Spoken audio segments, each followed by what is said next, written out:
মুমিন ব্যক্তি, জ্ঞানী ব্যক্তি, আল্লাহওয়ালা ব্যক্তি কখনো অন্যের দোষ খোঁজে না, অন্য মানুষের দোষ কখনো তারা খুঁজে বেড়ায় না, তারা পরচর্চা করে না।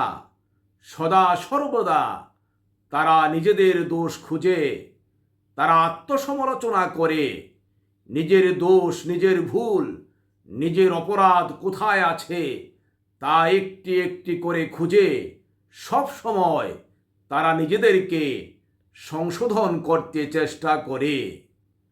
অন্যের দোষ খুঁজে, অন্যের অপরাধ ভুল খুঁজে খুঁজে সময় যদি চলে যায়, তাহলে নিজেকে সংশোধন করার সময় তো আর পাওয়া যাবে না, কারণ সময় তো কারো জন্যে অপেক্ষা করে না।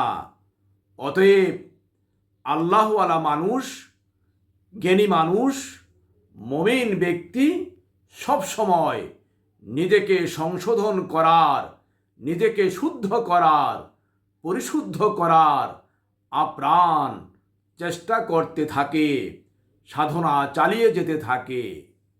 কিয়ামতের ময়দানে, শেষ বিচারের দিনে কোন মানুষ কি করেছে, অন্য মানুষের কি দোষ, কি অপরাধ, কি ভুল, সে সম্পর্কে তো আল্লাহ রাব্বুল আলামিন আপনাকে জিজ্ঞাসা করবে না।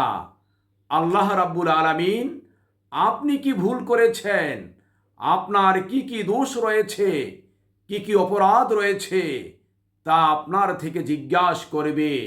তদনুযায়ী আপনার বিচার করা হবে।